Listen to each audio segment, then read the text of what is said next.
तो ये एक मिथ्या है कि स्पिरिचुअल वर्ल्ड और मटेरियलिस्टिक वर्ल्ड अलग अलग है। शायद मेडिटेशन इसी का नाम है कि जब आप बैठते हो you get connected with that I am, जिसकी तरफ महर्षि रमन इशारा करते हैं, जिसकी तरफ भगवान कृष्ण इशारा करते हैं। आपने कभी सोचा है क्या स्पिरिचुअल एंड मटेरियल वर्ल्ड दोनों को बैलेंस करना एक साथ पॉसिबल है? ज़्यादातर लोगों का मानना होता है कि अगर आप स्पिरिचुअल जर्नी पे हो तो आपको मटेरियल सक्सेस को छोड़ना पड़ेगा, एंड अगर आप मटेरियल सक्सेस के पीछे हो तो स्पिरिचुअलिटी दूर की बात रही। एक पुरानी सोच हमारी समझ में डीपली रूटेड है, बट आज इस पॉडकास्ट पे जो गेस्ट आने वाले हैं वो इस समझ को कम्प्लीटली तोड़ते हैं। मीट रमन मित्तल। ये एक टेक एंटरप्रेन्योर हैं जिनकी company to the new annual turnover 1600 crore का करती है। एक तरफ इतनी बड़ी प्रोफेशनल सक्सेस एंड दूसरी तरफ इनकी स्पिरिचुअलिटी में भी उतनी ही गहरी रुचि है। रमन ने दिखाया है कि कैसे आप दोनों वर्ल्ड में एक साथ को एग्जिस्ट कर सकते हो। रमन की अपनी स्पिरिचुअल जर्नी ने एक ऐसी चीज़ को जन्म दिया है जो भारत में बहुत सारे लोगों के जीवन को बदल रही है। इंडिया की पहली यूनिक मेडिटेशन ऐप इदानिम। ये ऐप ना सिर्फ कम्प्लीटली फ्री है बल्कि Hindi guided meditation and live teacher interaction जैसे पावरफुल फीचर के साथ ये इंडिया की एक पहली ऐसी ऐप है जो आपकी लाइफ को ट्रांसफॉर्म करने के लिए बनाई गई है। भारत के हर कोने में इदानिम स्पिरिचुअलिटी को एक्सेसिबल बनाने की एक इंस्पायरिंग मिसाल है। मैंने पर्सनली रमन से बहुत कुछ सीखा है। उन्होंने सिखाया है कि कैसे मटेरियल सक्सेस को अचीव करते हुए आप अपने स्पिरिचुअल सेंटर को बनाए रख सकते हैं। उनकी मेंटोरशिप, दोस्ती एंड टीचिंग मेरे लिए प्राइसलेस है। एंड इस पॉडकास्ट के ज़रिए मैं चाहता हूँ कि जो विजडम मैंने उनसे रिसीव किया है वो मैं आप लोगों के साथ शेयर कर सकूँ, क्योंकि आप और मैं एक फैमिली की तरह हैं एंड हम लोग एक दूसरे की लाइफ से ही इंस्पायर्ड होकर अपनी लाइफ में कुछ अचीव कर सकते हैं। तो तैयार हो जाइए एक ऐसी कॉन्वर्जेशन के लिए जो आपकी सोच एंड आपकी ज़िंदगी बदलने की शक्ति रखती है। सो रमन, कैसे हैं आप? मैं बहुत अच्छा हूँ Shashank, thank you so much. So I really love the vibe of this place. काफ़ी अमेजिंग, काफ़ी प्लेजेंट वाइब है। एंड जैसे मैं काफ़ी टेक कंपनीज़ में गया हूँ एंड बहुत ही रेयरली ऐसा कॉम्बिनेशन देखने को मिलता है कि आपको स्पिरिचुअल वाइब्स और टेक वाइब एक साथ मिल रही है। एंड यहाँ पे फर्स्ट टाइम मैंने वो एक्सपीरियंस किया। So I want to start with this कि यूजली दुनिया में एक बहुत बड़ा टैबू है कि स्पिरिचुअलिटी और मटेरियल वर्ल्ड दोनों एक साथ नहीं हो सकते। आइदर आपको मटेरियली सक्सेसफुल होना पड़ेगा और आपको स्पिरिचुअलिटी को साइड में रखना पड़ेगा, और अगर आप स्पिरिचुअल वर्ल्ड को फॉलो करते हैं तो आपको मटेरियल वर्ल्ड को साइड में रखना पड़ेगा। सो बट आप एक ऐसे इंसान हैं जिनसे मैं मिला हूँ जो कि मटेरियली भी सक्सेसफुल है एंड स्पिरिचुअली भी इंक्लाइंड है काफ़ी। So I really want to know कि क्या ऐसा पॉसिबल है कि आप दोनों वर्ल्ड्स में एक साथ फ्लो कर सकते हो? आपने महाभारत देखी है? हाँ। उसमें भगवान कृष्ण को देखा है? हाँ। सॉरी, मैं महाभारत देखी है आपने? हाँ। और रामायण भी देखी है, उसमें राम जी को देखा है। महाराज जनक के बारे में सुना है आपने? तो जिन लोगों को हम पूजते हैं, भगवान विष्णु बैठे हुए हैं, लेटे हुए हैं, आराम से समंदर पे लेटे हुए हैं, गहने पहने हुए हैं, लोग पांव दबा रहे हैं। तो ये एक मिथ्या है कि स्पिरिचुअल वर्ल्ड और मटेरियलिस्टिक वर्ल्ड अलग अलग हैं। There is nothing called spiritual world and materialistic world. Life एक ही है। उसमें हम जो भी काम कर रहे हैं, जो भी हमारा पैशन है, जिस चीज़ को भी हम पाना चाहते हैं, और मटेरियलिस्टिक वर्ल्ड से ज़्यादातर हमारा मतलब होता है कि आपने पैसा कितना कमाया, ठीक है। और लाइफ केवल पैसा कमाना नहीं है, आपकी फैमिली भी, आपके रिलेशंस भी हैं, आपकी सोसाइटी भी है, आपका पैशन भी है, आपकी हॉबीज़ भी हैं, आपका काम भी है। तो क्या कोई डायमेंशन हो सकता है, कुछ एक बैकग्राउंड हो सकती है, एक माइंडफुलनेस, एक प्रेजेंस, जो कि हमारे सारे अलग अलग एस्पेक्ट्स को, अलग अलग एक्सपीरियंसेस को, अलग अलग रिस्पॉन्सिबिलिटीज़ को शाइन करे। एक बैकग्राउंड में कोई चीज़ चल रही है।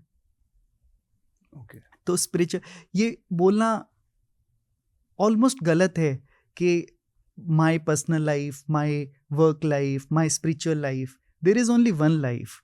There is nothing called two lives. Life is one.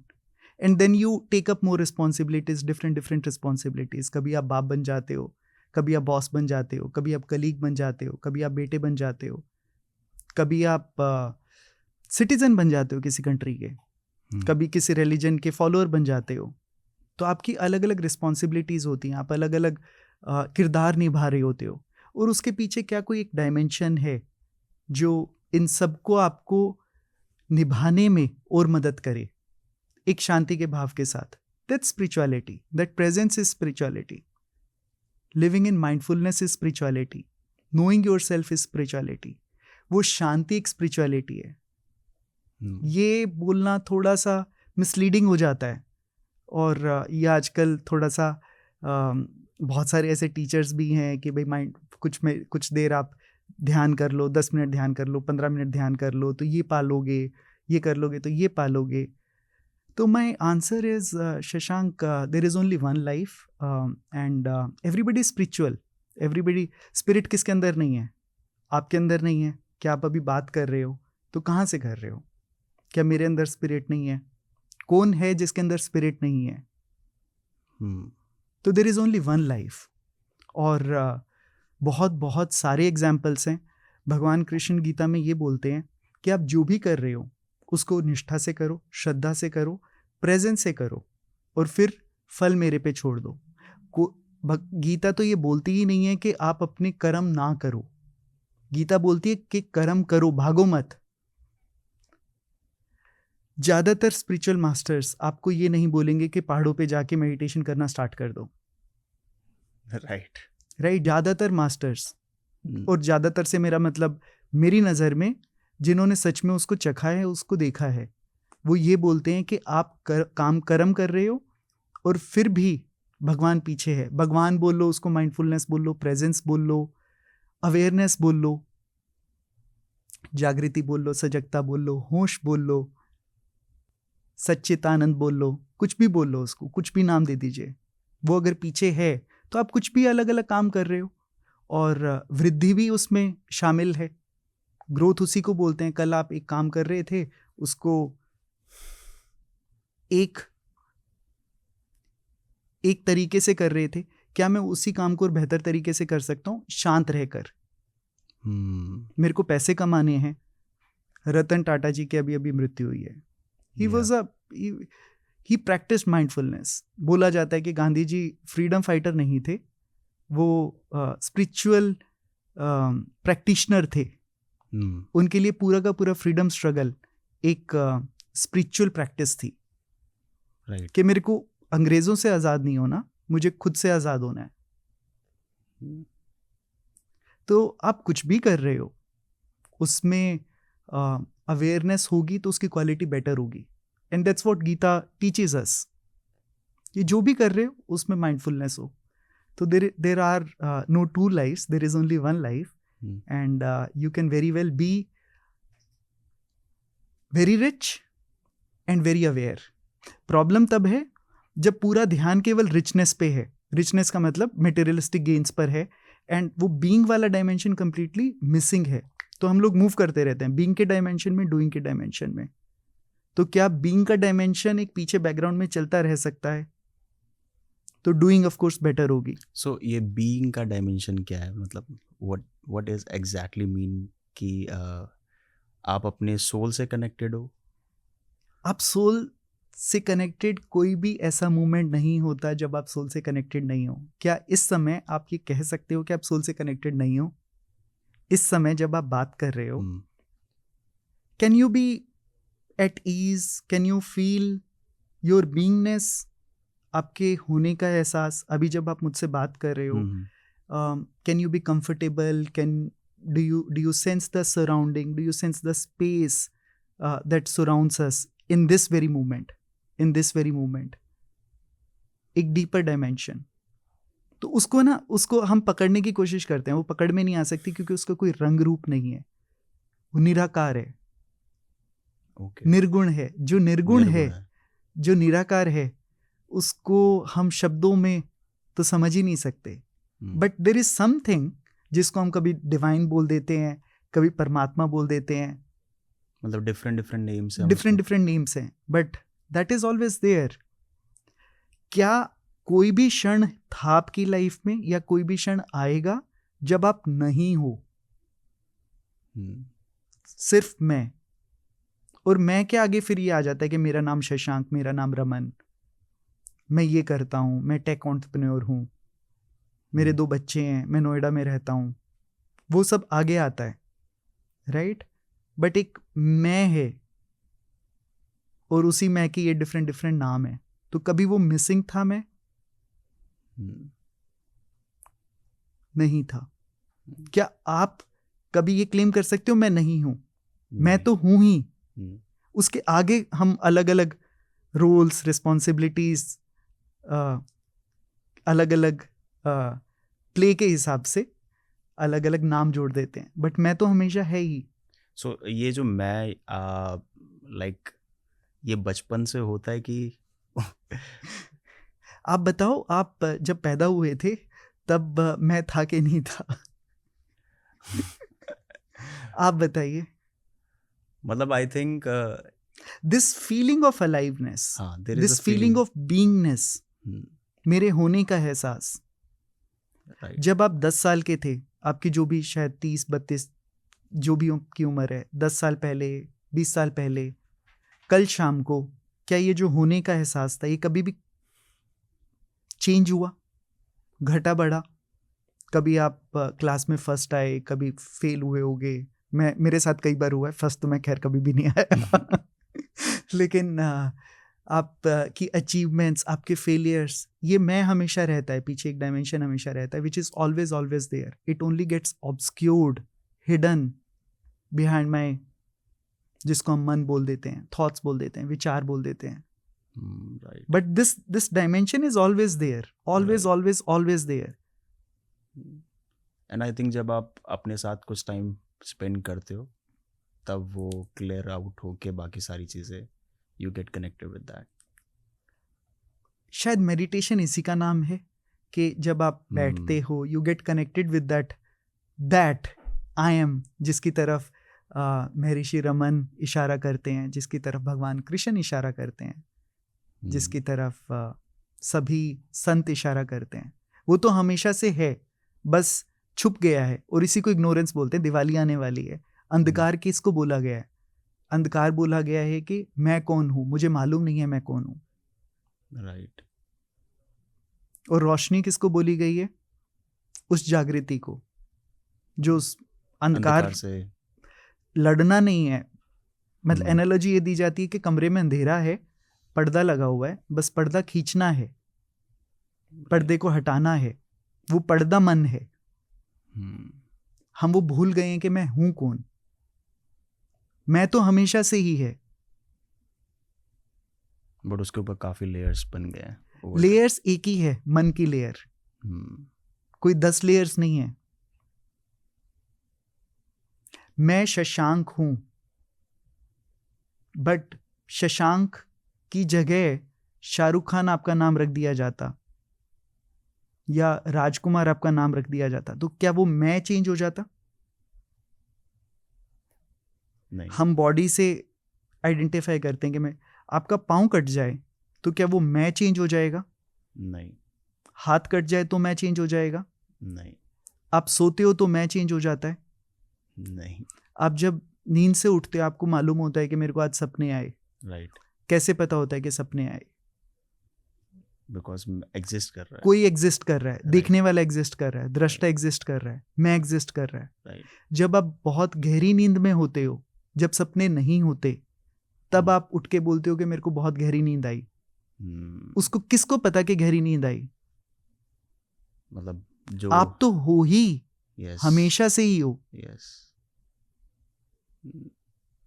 So there are not two lives. There is just one life. There is only one life, and we keep on taking up different responsibilities. We keep on having different experiences. और experiences pleasant भी होंगे, unpleasant भी होंगे, but वो मैं हमेशा से है, जिसको हम दृष्टा भी बोलते हैं, अवेयरनेस भी बोलते हैं, कॉन्शियसनेस भी बोलते हैं। Wow.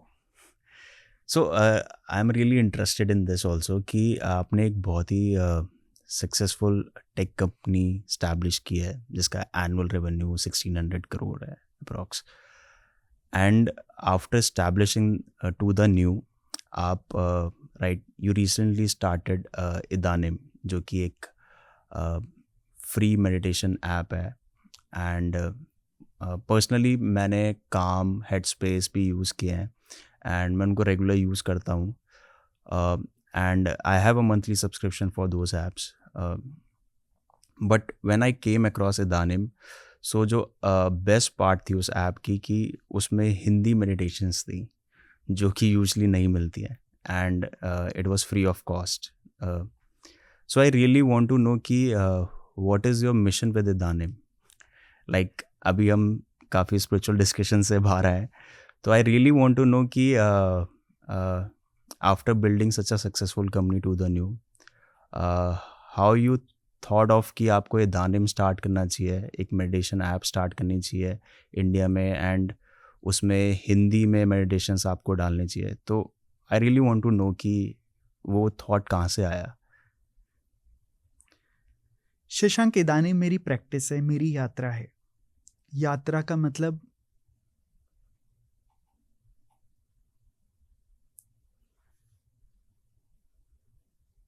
क्या मैं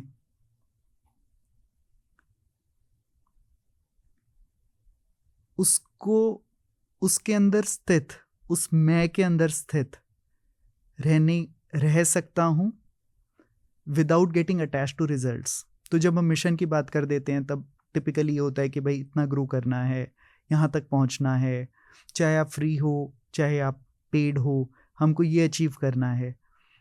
इदानिम is my own practice to deepen my own practice, to deepen my own presence in my own life, to be established in that self, to be established in that I amness, to be established in that beingness. That's my practice. Of course उसके अंदर हम बहुत सारी innovation करते हैं. शुरू में हमने केवल इंग्लिश किया था, फिर हमको रियलाइज़ हुआ कि इंडिया में इतने सारे लोग हैं जो इंग्लिश को नहीं समझते. राइट. हम जिस बैकग्राउंड से आते हैं, जिस प्रोफेशनल बेसिकली एनवायरनमेंट से आते हैं, वहाँ पे हमको, और ये दुर्भाग्य है कि हिंदी की तरफ सहजता कम हो रही है लोगों की. एग्जैक्टली. तो बट हमने अपनी जर्नी में रियलाइज़ किया कि हिंदी बहुत इम्पॉर्टेंट है, लैंग्वेज का बहुत इम्पॉर्टेंट महत्व है टीचिंग्स के अंदर, खुद की प्रैक्टिस के अंदर. तो उस रियलाइजेशन के बाद हमने इंट्रोड्यूस किया हिंदी को, और अब हमारा काफ़ी फोकस है हिंदी के ऊपर, क्योंकि इतने सारे लोग हैं जो इंग्लिश के साथ कंफर्टेबल नहीं हैं. तो इस करके हमने हिंदी को लॉन्च किया. हिंदी के ऊपर हमारी बहुत सारी मेडिटेशंस हैं. अब बहुत सारे नए जो हमारे प्रोग्राम्स होते हैं उसमें हिंदी और इंग्लिश दोनों में होता है, पहले केवल इंग्लिश में होता था. तो इदानिम हम लोगों के लिए, मेरे पर्सनली मेरे लिए एक मेरी यात्रा है, और उसमें क्या मैं बिना रिजल्ट से अटैच हुए अपनी यात्रा को गहरी कर सकता हूँ. और उस यात्रा में एक इन्विटेशन है लोगों के लिए कि आ जाओ. यहाँ पे कोई प्रॉमिस नहीं है कि मैं आपको भगवान दिखा दूंगा या आप सक्सेसफुल हो जाओगे. बहुत बार है ना ऐसे क्वेश्चंस आते हैं कि मैं मेडिटेशन कर लूँगा तो क्या, अभी ये 2-3 दिन पहले की बात है, क्या मैं मृत्यु को पास के ऊपर विजय पा सकता हूँ. हमारा एक प्लेटफॉर्म है जिसमें लोग क्वेश्चन एंड आंसर्स पूछ सकते हैं. क्या मैं अगर मेडिटेशन करने लगूँ तो क्या मैं अमीर हो जाऊँगा, जो मैं सक्सेसफुल नहीं हूँ क्या मैं सक्सेसफुल हो जाऊँगा, जो बीमारी है वो घट जाएगी. कोई प्रॉमिस नहीं है. इन्विटेशन है खुद की तरफ देखने का. और जब हम खुद की तरफ देखने लगते हैं तो जीवन में एक सहजता आती है, एक शांति आती है. बहुत बड़ी पॉसिबिलिटी है जब मैं उस शांति के अंदर स्थित होकर कुछ कर्म करता हूँ तो मेरी बीमारी भी कम होगी, मेरे को सक्सेस भी मिलेगी. और सक्सेस मैं जिसको भी बोलता हूँ, चाहे मेरे को बहुत अच्छा पेंटर बनना है, चाहे एक्टर बनना है, चाहे क्रिकेटर बनना है, चाहे बहुत पैसे कमाने हैं, नया घर खरीदना है, नई गाड़ी खरीदनी है, क्या मैं सहजता से अपने जीवन को जी सकता हूँ उस बीइंग वाले डायमेंशन में रहकर? डूइंग वाला डायमेंशन तो बेटर हो ही जाएगा. राइट. तो वो एक Idanim is an invitation, really an invitation. मैं अपनी यात्रा में चला हूँ और आपको इन्विटेशन है कि आपको लुभाता है वो, तो आप में भी पीछे अंदर झांक के देखना शुरू करो। सो यूजली क्या होता है कि जब हम सक्सेस की बात करते हैं तो मोस्टली आइडियाज़ दिए जाते हैं कि आपको हसल करना है, आपको बहुत हार्ड वर्क करना है। Like this is first time I am listening कि आप जैसे बता रहे हो कि आपको शांत होके, अपने भीतर झाँक के, अपने आप से कनेक्ट होके, तब आप अपनी सक्सेस को ईज़िली अप्रोच कर सकते हो। सो लाइक ये बहुत ही डिफरेंट पर्सपेक्टिव है इन चीज़ों को। एंड जैसे जब मैं आपसे मिला था तो the one thing I really loved about you is कि आप मटेरियली सक्सेसफुल होने के बाद भी बहुत ही काम एंड यस, जैसे आप बता रहे हो कि you know you come from the centre which you talk like अपने बीइंग से कनेक्टेड हो। तो ये बिकॉज इसका रीज़न ये है बिकॉज आप रेगुलरली मेडिटेट करते हो, या फिर आप उस चीज़ को लेके अवेयर हो गए हो, अपने बीइंग को लेके अवेयर हो गए हो?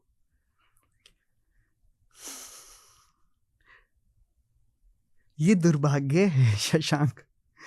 बहुत सारे लोग ऐसा तो नहीं बोलेंगे कि बहुत सारे, बट काफ़ी लोग ऐसे मुझे इसलिए सुनते हैं क्योंकि मैं एक डिसेंट साइज आईटी कंपनी का, टेक सर्विसेज कंपनी का को फाउंडर हूँ। ना कि मैंने कुछ पाया है स्पिरिचुअली। आप पा तो सकते ही नहीं हो, कुछ देखा है। पाना बोलना गलत होगा, क्योंकि जो है उसको कैसे पा सकते हो? जो कभी खोया ही नहीं है उसको कैसे पा सकते हो?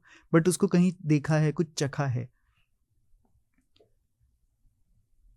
ये दुर्भाग्य है कि हम स्पिरिचुअल डायमेंशन, बीइंग डायमेंशन भी डूइंग के आंखों से देखते हैं कि ये आदमी सक्सेसफुल है मटेरियली, इसलिए इसकी स्पिरिचुअल बातें सुन लो। फला आदमी ने आईआईटी से बीटेक की है और वो टॉक्स दे रहा है, इसलिए सुन लो। ना कि इसलिए क्योंकि उसके होने से उसकी बातों में बिगनेस दिखाई देती है। ये विरोधाभास नहीं है। वो आदमी, और सक्सेसफुल होने में कुछ गलत नहीं है। इनफैक्ट सक्सेसफुल होना इजी हो जाता है और फिर फर्क भी नहीं पड़ेगा जब आपको मालूम है कि आप पूरे हो। जो आपका होने का एहसास है, क्या वो किसी भी अचीवमेंट से भरा जा सकता है और बड़ा किया जा सकता है? वो घट सकता है? नहीं। लेकिन हम सारे के सारे हम इस पर्दे से देखते हैं, इस डायमेंशन से देखते हैं, इस पर्सपेक्टिव से देखते हैं कि मेरे लिए सक्सेस केवल एक चीज रह गई है कि पैसा कितना है। राइट? बट ऐसा है कि क्योंकि शायद बचपन से हमको सिखाया गया है तो गलत सिखाया गया है। गलत सिखाया गया है। कौन कहता है सही सिखाया गया है? मैनेजमेंट स्कूल्स, हमारी सोसाइटी, हमारा परिवार यही बोलता है कि भाई बड़े होने का, सक्सेसफुल होने का मतलब सिर्फ यही है। बात तो कोई ये तो करता ही नहीं है कि भाई आप मन में कितनी शांति है। मैं काफ़ी बूढ़ों से मिलता हूँ, मुझे ये काइंड ऑफ एक मेरी ऑनगोइंग रिसर्च चलती रहती है। जो भी 70-75 साल से ऊपर के मेरे को दिखाई देते हैं, तो मेरा एक उनसे क्वेश्चन होता है कि कैसी गई लाइफ। उसमें बहुत सारे सक्सेसफुल होते हैं और बहुत सारे नॉर्मल इंसान भी होते हैं जो कि सो कॉल्ड सक्सेसफुल नहीं है। सबका होता है कि निकल गई ज़िंदगी। और जो सक्सेसफुल हैं कि जो ढूंढ रहे थे वो तो नहीं मिला। आप अपनी एक्सपीरियंस में देख लीजिए, जो आपने 25 साल पहले, 20 साल पहले सोचा होगा कि ये हो जाने से मेरे को शांति आ जाएगी या ये हो जाने से मेरा जीवन पूरा हो जाएगा, क्या हुआ? बट ऐसा हो सकता है कि अगर वो अचीव ना करे तो ज़्यादा शांत रहे। यहाँ पे बात हो रही है कुछ भी अचीव आप मटेरियली, एक डायमेंशन है कि आप कितना पैसा कमा रहे हो, कितने सक्सेसफुल हो। अगर हम सक्सेस, हर किसी की सक्सेस की डेफिनेशन भी अलग होगी। पैसा एक बड़ी डेफिनेशन होती है जो ज़्यादातर लोग उस डायमेंशन में, उस कॉन्टेक्स्ट में सक्सेस को तोलते हैं। बट सक्सेसफुल आप हो सकते हो कि आप अगर मान लो पेंटिंग करते हो तो आप कितनी अच्छी पेंटिंग करते हो, एक्टिंग करते हो तो कितनी अच्छी एक्टिंग करते हो, अगर एक्टिंग करते हो तो थिएटर में आप बहुत अच्छे एक्टर हो सकते हो, बट बॉलीवुड में आपको हो सकता है ब्रेक ना मिला हो। Would you call yourself as a successful person और नॉट? आप डॉक्टर, मान लो आपने मेडिसिन पढ़ी है, आप कितना अच्छे से लोगों को इलाज कर पा रहे हो, और फिर पॉपुलैरिटी एक डायमेंशन है, पैसा एक डायमेंशन है, और एक्सीलेंस एक डायमेंशन है। ये अलग अलग डायमेंशंस हैं। आपके लिए क्या इंपॉर्टेंट है? और हम सारी बातें करें कि सारा आप करो, बट पीछे एक डायमेंशन है कि कनेक्टिंग, नॉट फॉरगेटिंग योर बीइंगनेस। क्योंकि जहां पे राग है वहां पे द्वेष होगा, जहां पे दिन है वहां पे रात होगी होगी। अगर आपकी खुशी इस चीज पे डिपेंडेंट है कि मैं कितना सक्सेसफुल हूं, और सक्सेस आप अपने मन में तोलते हो, कि अपने मन में डिफाइन करते हो, मैं ये हो जाऊंगा तो मैं सक्सेसफुल हो जाऊंगा। अब वो आपके लिए हो सकता है 10 लाख की नौकरी हो सकती है, 1 करोड़ की हो सकती है, 10 करोड़ की हो सकती है। हर किसी के अलग अलग डायमेंशंस हैं, और डिपेंड करता है कि आपके कंपैरिजन पॉइंट्स क्या क्या हैं। आप अपने दिमाग में कुछ बना लेते हो कि ये हो जाएगा तो मैं अपने आप को सक्सेसफुल बोलने लगूंगा, और वो खुद ही तय करते हो। बट होने ना होने के पार क्या फिर भी जीवन को जी सकते हो? डेफिनेटली जीवन को जी सकते हो, connecting with your self तो अंदर से ही आएगा, क्योंकि अगर सक्सेस के ऊपर आपकी खुशी डिपेंडेंट है तो काफ़ी ज़्यादा चांसेस हैं कि वो चली भी जाएगी। मैं अभी रिसेंटली किसी एक कंपनी है, नाम नहीं लूँगा, उसके फाउंडर से मिला था, और वो यूनिकॉर्न है, 1 बिलियन, मोर देन 1 बिलियन की वैल्यूएशन। जब मैं मिला था तब उनकी 1 बिलियन की वैल्यूएशन नहीं थी। उनका ये था कि मेरे को तो मेरी ज़िंदगी का मकसद ही ये है कि मेरे को 1 बिलियन की वैल्यूएशन करनी है, 1 बिलियन पे एग्जिट करना है। वो खुश नहीं है। 500 मिलियन आपको एनफ नहीं लगता। तो ये फेक है कि मनी ब्रिंग्स हैप्पीनेस? आप बताओ। मेरे बोलने से क्या होता है? आप अपनी एक्सपीरियंस से देखो। मतलब अभी तो वो अचीव नहीं किया है, but money certainly brings convenience. Happiness तो अंदर से आ रही है, और वो हैप्पीनेस, क्या वो हैप्पीनेस परमानेंट है? वो एक हाई है। हाँ, डेफिनेटली। आपने बहुत सारे लोगों से सुना होगा, लॉटरी लग गई, उसके बाद ये तो एक सर्वे, मतलब ये तो वेल डॉक्यूमेंटेड रिसर्च है कि लॉटरी लगने के बाद आदमी और परेशान हो जाता है, डिप्रेशन में चला जाता है। अगर वो वैसा है तो आप सुसाइड केसेस नहीं देखते ना ऐसी इंडस्ट्रीज में जहाँ पे फेम बहुत ज़्यादा है। राइट जहाँ पे पैसा बहुत ज़्यादा है। ये तो it's a open secret, but हम उसी की तरफ भागते रहते हैं। और मैं ये बिल्कुल भी ये नहीं बोल रहा हूँ शशांक कि हमको समृद्धि की तरफ नहीं जाना चाहिए। समृद्धि तो आएगी ही आएगी जब आप अंदर से खुश होगे तो। और नहीं भी आए, आपके गोल्स अचीव नहीं है, तो भी आप एक लाइफ में एक ईज है, एक पीस है। ये बिल्कुल नहीं बोला जा रहा कि आप उसकी तरफ ना दौड़ें, आप एक्सीलेंस की तरफ ना दौड़ें। हम सब सुनते हैं कि एक्सीलेंस की तरफ दौड़ेंगे तो पैसा तो आ ही जाएगा।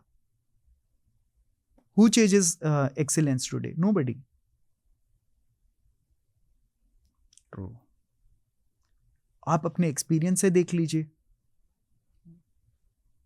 So, now I'm more curious to know about your childhood. कि मतलब कैसा था आपका बचपन? आप हमेशा से आप बचपन से स्पिरिचुअलिटी की तरफ इंक्लाइंड थे, या फिर कुछ ऐसे इंसिडेंट हुए जिनकी वजह से आपने सोचा कि आपको इस डायरेक्शन को एक्सप्लोर करना चाहिए? एंड आपके ड्रीम्स क्या थे बचपन में? मैं वो भी जानना चाहता हूँ। मेरा बचपन, मैं कुछ फैक्ट शेयर करता हूँ, मुझे वो शायद ज़्यादा क्लैरिटी दे मेरे को भी और आपको भी। I lost my mother at the age of 8। Sorry. And उसके बाद मुझे तो पता भी नहीं था ऑनेस्टली कि माँ को लूज़ करना होता क्या है। मुझे ध्यान है उस टाइम पे महाभारत होती थी, तो मम्मी के जाने के बाद मैंने पापा से कुछ दिन बाद पूछा था। मुझे वो चीज़ याद आती है कि अब मम्मी महाभारत कैसे देख पाएंगी, उनको शौक था, सारों को शौक था, शी वॉज नॉट डिफरेंट, कि वो देखेंगे कैसे। तो पापा ने ऐसे बोला कि वहाँ पे ऊपर बादलों के ऊपर भी है ना भगवान ने टीवी लगा रखे। तो मुझे पता भी नहीं था कि मरना किसको बोलते हैं, बस हाँ मुझे ये समझा दिया गया था कि अब मम्मी तो नहीं आ रही, बट मम्मी जहाँ पे भी है वो ठीक है। उसके बाद माय डैड मैरिड अगेन, और शायद मुझे उस टाइम पे उस डिसीजन का ज़्यादा दुख था, क्योंकि एक बार मेरे एक दोस्त ने, जो कि 8 साल का दोस्त था, उसने बोल दिया कि भाई सौतेली माँ तो अच्छी नहीं होती और तेरे पापा ने ठीक काम नहीं किया। और वो मेरे को घर कर गया कि पापा didn't do the right thing at in that age. अब उस एज में ये इमोशंस को प्रोसेस करना बड़ा मुश्किल होता है, जब यही नहीं पता कि मरना किसको बोलते हैं, तो ये इमोशंस कैसे प्रोसेस होंगे। And I developed a grudge towards my dad. Now I know for sure that he married again for me only. I am the youngest of 3 brothers. फिर मेरे दोनों ब्रदर्स ने मेरे को पाला। मुझे लगता है जो मेरे सबसे बड़े ब्रदर थे, जब तक मैं थोड़ा सा यंग हुआ 17-18 ईयर्स का, तब तक उन्होंने पाला। उसके बाद my second elder brother took over. They both played the role of mother and as well as father. किसी मोमेंट पे जब मेरी आध्यात्मिक यात्रा शुरू हुई, तब मुझे रियलाइज़ हुआ, जब मैंने पहली मेडिटेशन रिट्रीट की थी, तो जितना बड़ा भार होता है जब आप उसको रखते हो नीचे, उतनी आपको राहत मिलती है। तो मुझे लग रहा था कि मैंने ज़िंदगी भर 20 साल तक ये भार, गिल्ट, पापा की तरफ grudges, complaints, a feeling of being a victim, मुझे ऐसे लगता था कि भगवान ने ठीक नहीं किया। ऑफ कोर्स जो हुआ वो एक बच्चे के लिए प्रोसेस करना बड़ा मुश्किल होता है, तो उसमें जो दुख है वो तो है ही, उसके ऊपर मैंने बहुत सारी परतें और भी डाल दी, और वो सारी की सारी now I know were all mental, all psychological, जिसकी ज़रूरत नहीं थी। और बहुत सारे लोग कुछ दुखद घटना को पूरी ज़िंदगी ढोते रहते हैं। जब मैंने उसको उठा के नीचे रख दिया, तो एक ईज, एक पीस, एक आयमनेस का एहसास था। उसकी ज़रूरत नहीं थी मुझे 20 साल ढोने की। और हो सकता है मैं अगर वो रिट्रीट नहीं करता, वो रियलाइजेशन नहीं होती, तो हो सकता है पूरी ज़िंदगी ढोते रहता। कहाँ पे था ये रिट्रीट? था ही नोएडा में, मतलब Okay. As in it's not very popular, but I had a lot of realization. I felt very peaceful. I became very light. I was able to drop my complaints with my dad. I was able to talk to my brother. हमने कभी इस बात के बारे में कभी बात नहीं की थी, तो पहली बार जिंदगी में हमने बात की उसके बारे में, and we both felt kind of free, light. There were a lot of complaints with my mom, my stepmom, तो वो ड्रॉप हुई, उनसे एक्सेप्टेंस हुई। उससे पहले मैं उनको मम्मी बोलने में भी हिचकता था, but now there is no हिचक एज सच। तो बहुत चीज़ें जो गुत्थियाँ दिमाग में बना के रखी हुई थी, वो अपने आप पिघल गई, विलीन हो गई। तो फिर मुझे ये समझ में आता है, ऐसा मुझे लगता है, जो मुझे ऐसा लगा कि मैं विक्टिम पर्सनैलिटी बना, मैं बहुत टिमिड हो गया, इनकॉन्फिडेंट हो गया उस इंसिडेंट के बाद। ये मुझे लगता है कि मैं शुरू से ऐसा था। ऐसा बोला जाता है कि ये परमात्मा की, जीवन की एक परिक्रिया है, एक आप ये बोल लीजिए अप्रोच है आपको मुसीबतों पे धकेलने की, ताकि आप अंदर झांक सकें। Right. बहुत सारे लोग बोलते हैं मेरे को ये समस्या है, मेरे को ये प्रॉब्लम है, मेरे को I am struggling with this, I am struggling with that. तो जब भी आप किस समस्याएं इसलिए होती हैं जीवन में, 2 चीज़ें हो सकती हैं। जब भी समस्या हो, आप और अनकॉन्शियस हो जाओ, और ये अनकॉन्शियसनेस यही है कि मैं एक विक्टिम हूँ, मेरे साथ भगवान ने ठीक नहीं किया, मेरे पापा ने ठीक नहीं किया। This is all mental. This is जो हुआ वो हुआ, उसका एक दुख है और दुख को झेल के छोड़ा भी जा सकता है, बट आप उसको बढ़ा लेते हो, मल्टीफोल्ड उसकी है ना, उसके ऊपर परतों की परतें लगती रहती हैं, दैट्स इग्नोरेंस। आप जब उसको जाने देते हो तो एक हल्कापन आता है। तो मुझे ये ध्यान आता है कि मैं तो शुरू से ऐसा था, उस इंसिडेंट ने उसको ऊपर ले आया, उस पर्सनैलिटी को, उस बिहेवियरल ट्रेट को, उस पैटर्न को, उसको मैं देख पाया अलग अलग डायमेंशंस में, अलग अलग लाइफ की मैनिफेस्टेशंस में। फिर एक और मुझे अभी तो बड़ा ड्रामेटिक लगता है, but I had an affair, I was around 14-15, so I was quite young. और तब तक आपने रिट्रीट कर लिया? नहीं, रिट्रीट तो मैंने 26-27 साल में की थी। सो I had an affair with this girl, and it was a serious. I always looked at females as a motherly figure. I didn't have any sister, mother खुद ही, तो हमेशा ना वो एक फीमेल मदरली लव के लिए क्रेविंग रहती थी. सो आई started going around with this girl, and after graduation basically चला नहीं. Like 6 years you were dating? 7-8 years. 7-8 years. And I was in a terrible situation. Terrible. अब तो again dramatic लगता है बड़ा, but I उस टाइम पे ये था कि भाई I mean my whole life is gone. What do I do? Right. I mean मैंने पूरी की पूरी जीवन का अस्तित्व एक इंसान के ऊपर डाला हुआ था कि मेरी जिंदगी के होने का मकसद ही ये है. How foolish. बट अब उस टाइम पे नहीं लगता था. सो ब्रेकअप हुआ, terrible, lot of drama ensued. 1 साल 1.5 साल I was in a deep pain, and at one point I realise life is okay, बुरी नहीं है, चल भी. सबसे पहले तो मेरे को ये था कि मैं जी कैसे रहा हूँ, तो सबसे पहले तो जी रहा हूँ. ब्रेकअप चल भी रही, ब्रेकअप के बाद 1-1.5 साल चल भी रही है और ठीक चल रही है. कोई दिक्कत नहीं है, कभी कभी याद आती है बट सही चल रही है. That was a deep realisation. It is not, I am not really talking about positive thinking. Time बाद आपको? 1-1.5 साल बाद. अच्छा, तब तक आपने कोई मेडिटेशन वगैरह कोई प्रोग्राम नहीं. Okay. That I feel was the first break कि लाइफ चल रही है, अच्छी चल रही है. वो रियलाइजेशन होना, seeing it very very clearly, very very clearly. ये तो ढोंग था कि मर जाऊंगा, कुछ नहीं होगा, क्या होगा. आई नो आपके बहुत सारे यंग लिसनर्स और व्यूअर्स हैं, और इसमें कुछ एक नेचुरल एवोल्यूशन भी है, बट मुझे वो बहुत डीपर रियलाइजेशन लगती है. वो भी इक्वली पावरफुल थी. Life happens on its own. Right. तो मुझे वो बहुत बहुत पावरफुल लगती थी कि ये ढोंग है, झूठ है, अच्छी चल रही है लाइफ.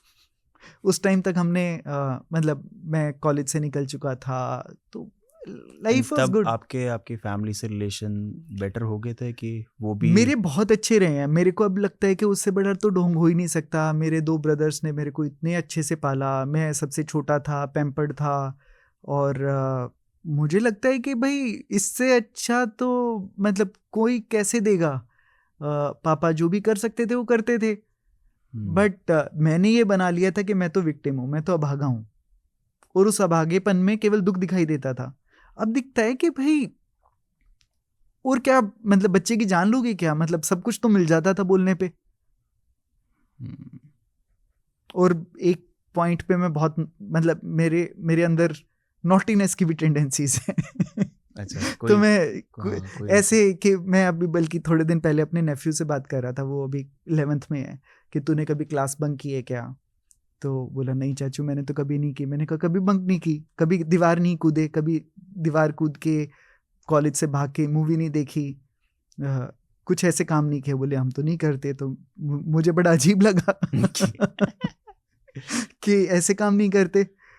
तो मैंने सब कुछ किया है, खूब जो भी जिस भी चीज़ की वजह से किसी नॉर्मल बच्चे की अच्छे से पिटाई होनी चाहिए या होती है, मैंने वो सब किया है। तो ये तो बहुत बड़ा झूठ था कि मैं भागा हूँ। वो incident did change my life. At the same time I became silent, I started looking inside. तो ये बोलना कि एक चीज़ ने कुछ इम्पैक्ट किया हो या मैं बचपन में कैसा था, हमारा जीवन हर पल घटता है, अलग अलग एक्सपीरियंसेस होते हैं और सब कुछ आपकी लाइफ को शेप करता है। एक्सपीरियंसेस शेप नहीं करते, आप उन एक्सपीरियंसेस से रिस्पॉन्ड करते हो, रिएक्ट करते हो। रिएक्शन आपके बस में नहीं होता, अनकॉन्शियस होता है। और रिस्पॉन्ड करने का मतलब एक डीपर सीइंग से, एक शांति से, एक विजडम से, विवेक जिसको बोलते हैं। तो कुछ लोग बोलते हैं भाई हमारे साथ तो ना जीवन में बहुत खराब हुआ, हमारी ही किस्मत खराब है। आप चॉइसेस ही ऐसे लेते हो और कितना ही मानते चलो, एक घटना घटी, आपने उसके ऊपर कुछ रिस्पॉन्ड किया। बट आपको ऐसा लगता है कि जब आपके साथ वो हो रहा होता है एंड जब आप उस फेज में होते हो, तो उस टाइम पे ये रियलाइजेशन होना बहुत मुश्किल है? यहाँ पे प्रैक्टिस आती है शशांक। जब आप उसके अंदर जूझ रहे होते हो, जल रहे होते हो, रैली में जल रहे होते हो, और इसी को त्याग बोलते हैं। रिनंसिएशन पहाड़ों पे जाना नहीं है, उस ईगो को छोड़ना, उस पैटर्न को देखना और देख के छोड़ना। उससे पहले नहीं लगता, मतलब उसी को कॉन्शियसनेस बोलते हैं। कॉन्शियसनेस है क्या? मैं कौन हूं, और मेरे में और मेरे विचारों में एक भेद है। हाँ, वो विचार नहीं लगते उस टाइम पे, वो विचार मैं बन जाते हैं, वो सिचुएशन मैं बन जाती है।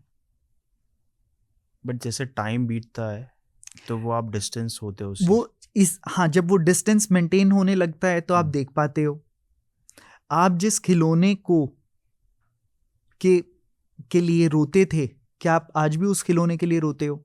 नहीं रोते, क्योंकि आपकी आइडेंटिफिकेशन टूट चुकी है अब। जब थी तब तो वही खिलौना आपकी जान थी। वो खिलौना नहीं मिलेगा तो आप खाना नहीं खाओगे, सोओगे नहीं। आज आपने खिलौना चेंज कर लिया, आज आपने खिलौना एक सैलरी की एक्स फिगर लगा ली, या एक पोजीशन बना ली, या एक गाड़ी बना ली, या एक घर बना लिया। आपने खिलौने को चेंज कर दिया।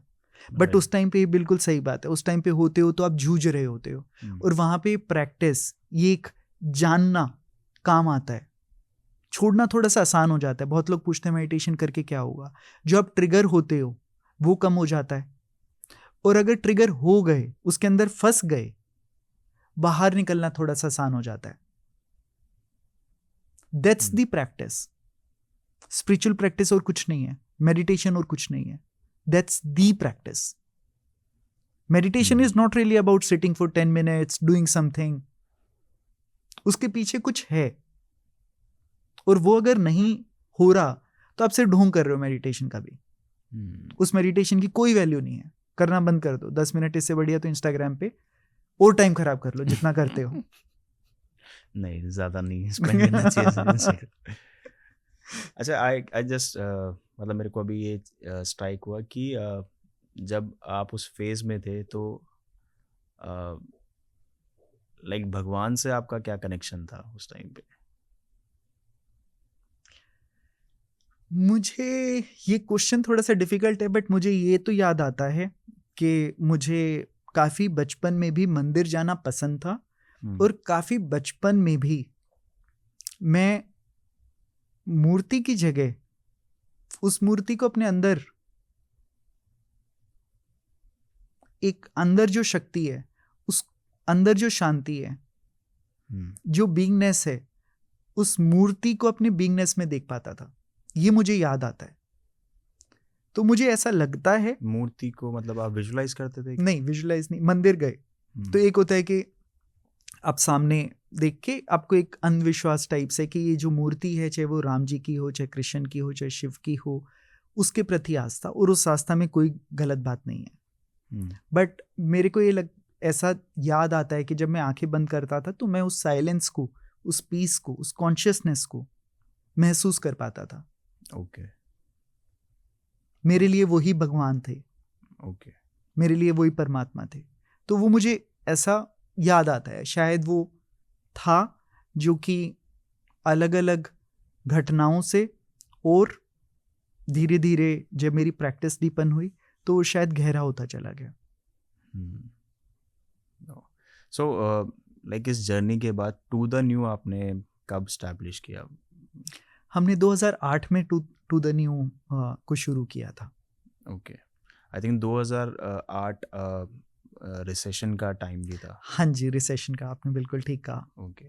सो उस टाइम पे तो लाइक मोस्ट ऑफ द लोग स्ट्रगल कर रहे थे जिनके ऑलरेडी स्टैब्लिश बिजनेस थे।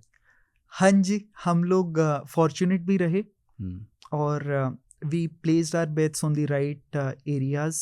हमको लगता है कि हमने कुछ जहाँ पे इन्वेस्ट किया, जो एरियाज़ हमने अपनी कंपनी के लिए पकड़े थे, फॉर एग्जांपल कौन सी मार्केट पकड़नी है, कौन सा टेक्नोलॉजी के ऊपर, कौन सी टेक्नोलॉजी के ऊपर हमको कैपेबिलिटीज़ बिल्ड करनी है, वो सारी चीज़ें हमको लगता है कि हमने अच्छी की। फिर एक चीज़ जो हमको बहुत ज़्यादा लगती है कि जिसने हमारी ग्रोथ को काफ़ी इम्पैक्ट किया पॉजिटिव वे में, वो है हमारा कल्चर। तो हम लोग अभी 2700 लोगों की कंपनी है और we figure in top 100 companies to work for, we figure in top 25 companies to work for in IT BPM industry. तो हम लोगों का जो एट्रिशन रेट है IT इंडस्ट्री में इन जनरल बहुत हाई रहता है। हमारा थ्रू एंड थ्रू शुरुआती दिनों से बहुत कम रहा है, इंडस्ट्री से बहुत कम रहा है। उसमें हमको लगता है कि हमारे जो वैल्यूज़ हैं, और मोस्ट इम्पॉर्टेंटली हमको लगता है कि माइंडफुलनेस, जितने भी फाउंडिंग मेंबर्स थे वो लोग माइंडफुलनेस मेडिटेशन करते आए हैं।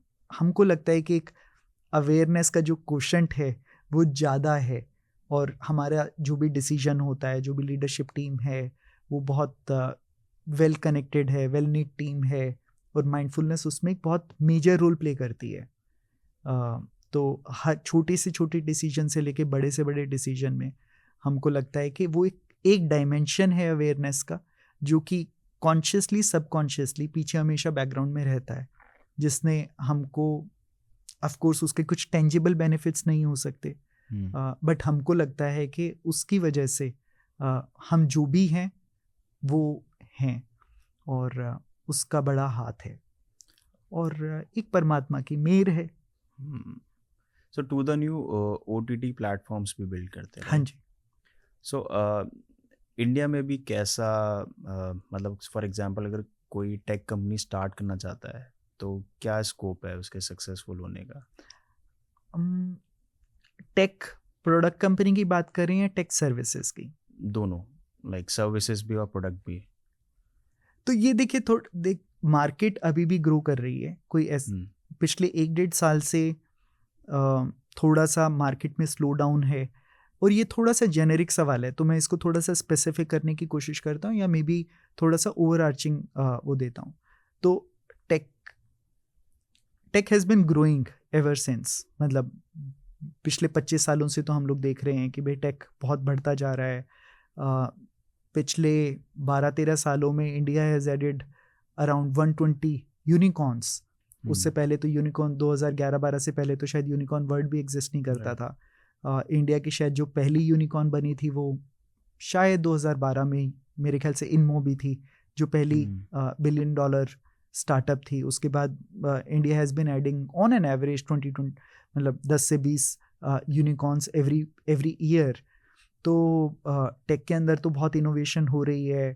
मैं काफ़ी टाइम सिंगापुर स्पेंड करता हूँ, वहाँ पे खाना जो बेसिकली हमारा जोमेटो स्विगी है, उनका जो रेप्लिका बेसिकली काउंटर पार्ट है ग्रैब, वहाँ पे तो हम सोच भी नहीं सकते कि 10 मिनट में डिलीवरी हो जाए, 10 मिनट में खाना आ जाए।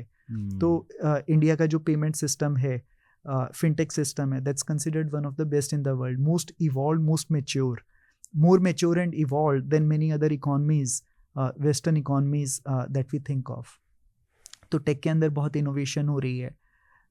अब बात आ जाती है कि टेक में क्या, टेक में टू द न्यू है, वो एक टेक सर्विसेज कंपनी है कि हम सर्विस सॉफ्टवेयर बनाते हैं लोगों के लिए. और जो आप देख रहे हैं कि जिन एग्जांपल्स की हम बात कर रहे हैं, यूनिकॉर्न्स की जो बात कर रहे हैं, उनमें से ज़्यादातर वो टेक प्रोडक्ट कंपनीज हैं. ठीक है, टेक प्रोडक्ट के अंदर भी आप B2C में हो, B2B में हो. शुरू में मे बी 15 साल पहले ई कॉमर्स था, ऑनलाइन कॉमर्स था, फिर अलग अलग फेज, अलग अलग डोमेन्स आए. अब B2B SaaS कंपनीज बहुत आ रही हैं इंडिया से, जो पहले कभी नहीं आई थी. तो OTT, आपने OTT की बात की, जब कोविड हुआ तो एक्सप्लोजन हुआ OTT प्लेटफॉर्म्स का. अब वो बहुत क्राउडेड हो गया है. तो ये भी डिपेंड करता है कि आप किस डोमेन की बात कर रहे हो, किस मार्केट की बात कर रहे हो, किस और सर्विसेज की बात कर रहे हो कि प्रोडक्ट की बात कर रहे हो. बट इन जनरल टेक के अंदर मतलब अभी तो सब कुछ, मतलब टेक एक ओवरआर्चिंग चीज़ है and it is revolutionising most of the industries. पहले बैंकिंग को किया, टेलीकॉम को किया, मास मीडिया को किया, तो ये अब लॉजिस्टिक्स को किया. अब ये it is kind of enveloping all the industries that we are thinking of. जो चीज़ें हम सोचते भी नहीं थे, कंस्ट्रक्शन, माइनिंग, उनके अंदर भी technology is playing a big role. Shipping, right. तो टेक्नोलॉजी अब थोड़ा सा ओवरआर्चिंग है उस सेंस में, एवर ओमनी प्रेजेंस होता जा रहा है. उसके अंदर कुछ जगह पे स्लो डाउन है, कुछ जगह पे आप जैसे कोविड के अंदर, जब कोविड हुआ तो OTT exploded, but travel and hospitality took a big beating, right? तो डिपेंड करता है कि उस टाइम पे क्या चल रहा है. आजकल AI की बहुत चीज़ें बातें चल रही हैं, कुछ टाइम पहले ब्लॉकचेन आया था. तो ये सारी चीज़ें, इनोवेशंस तो होती रह रही हैं, राइट. किस एरिया में आप इन्वेस्ट करते हो. आज आप अगर मे बी इंडिया में OTT चैनल लाओगे तो शायद नहीं चलेगा, right, it's over crowded. But कुछ नया इनोवेशन किसी नए डोमेन में लाओगे तो वो चलेगा, राइट. तो थोड़ा सा ये जेनेरिक क्वेश्चन है, तो इसका कोई स्ट्रेट फॉरवर्ड जवाब नहीं है. बट एज सच टेक, इसमें कोई शक नहीं कि tech is revolutionising every aspect of a life and it is still growing. तो आप क्या चीज़ पकड़ते हो उसके ऊपर बहुत डिपेंडेंट है. सो लाइक आपने AI मेंशन किया, तो आई वांट टू नो कि AI इंडिया में कैसे ट्रांसफॉर्म कर रहा है. ये भी थोड़ा सा वैसा वाला क्वेश्चन है जिसका स्ट्रेट फॉरवर्ड आंसर नहीं हो सकता शशांक. अब प्रोसेसेस की बात करें तो बहुत सारी ऑटोमेशन होने लग गई है. जो भी हमारे कॉल सेंटर्स थे, जो भी जहाँ पे मैनुअल काम होता है, वहाँ पे AI is taking a lead and bringing in more efficiency.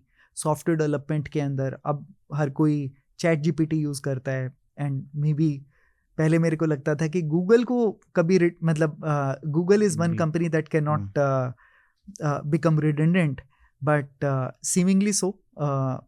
Many people I personally know have moved from Google to ChatGPT for their searches, everyday searches. तो चीज़ें चेंज हो रही हैं. अब AI आएगा तो एफिशिएंसी पक्का से आएगी, अलग अलग एरियाज़ में आ रही हैं. देयर आर इंडस्ट्रीज़ जिन्होंने AI को ऑलरेडी एडॉप्ट कर लिया है, और देयर आर इंडस्ट्रीज़. तो कोई भी नई टेक्नोलॉजी आती है तो उसका कुछ एवोल्यूशन होता है. कुछ इंडस्ट्रीज़ होती हैं जो पहले उसका कुछ यूज़ केसेस बनते हैं, कुछ एडॉप्शन आती है, फिर वहाँ पे कुछ सक्सेस दिखाई देती है, तो फिर दूसरी इंडस्ट्रीज़ उसको एडॉप्ट करती हैं. तो there are many industries. Software development में AI का बहुत हैवी यूसेज होता है. हम सॉफ्टवेयर इंजीनियरिंग करते हैं तो उसमें AI has become kind of integral to our work. तो और I think it is going to stay. It's not really a new fad. ऐसा नहीं है कि एक नया, कई बार आता है ना कि एक फैशन आता है, तो it has gone beyond being a fad. वो मेरे ख्याल से 4-5 साल पहले की बात है, but now it is going to stay, it is here to stay. So एक चीज़ है जैसे कि जैसे ग्लोबल बिजनेस लीडर्स हैं, लाइक स्टीव जॉब्स थे, जैक डॉर्सी. सो ये लोग कहीं ना कहीं अपने सक्सेस को स्पिरिचुअलिटी से कनेक्ट करते हैं, मेडिटेशन से कनेक्ट करते हैं, माइंडफुलनेस से कनेक्ट करते हैं, बट इंडिया में बहुत ही रेयरली ऐसा देखने को मिलता है. I think you are the one of them जिनसे मैं मिला हूँ, लाइक जो आप काफ़ी वैल्यू करते हो माइंडफुलनेस को, मेडिटेशन को, स्पिरिचुअलिटी को, बट बाकी बिजनेस लीडर्स ऐसा बहुत ही रेयरली इंडिया में देखने को मिलता है. ऐसा क्यों है? शायद इसलिए क्योंकि मछली को पानी के बारे में पता नहीं होता. आप ये चीज़ शायद इसलिए बोल रहे हो कि, और no judgement towards Western countries or maybe US, because both the names that you took come from US. India में इतनी इंग्रेन्ड है, हर किसी को मालूम होता है, एटलीस्ट सुना होता है, पता तो जाना तो नहीं होता, बट सुना होता है कि आत्मा अमर है. राइट. आत्मा परमात्मा मोक्ष. आत्मा परमात्मा है, मोक्ष. तो मैं हूँ, मैं मन नहीं हूँ, मन अलग होता है, व्हाटएवर. तो मैं ऐसा तो नहीं मानता.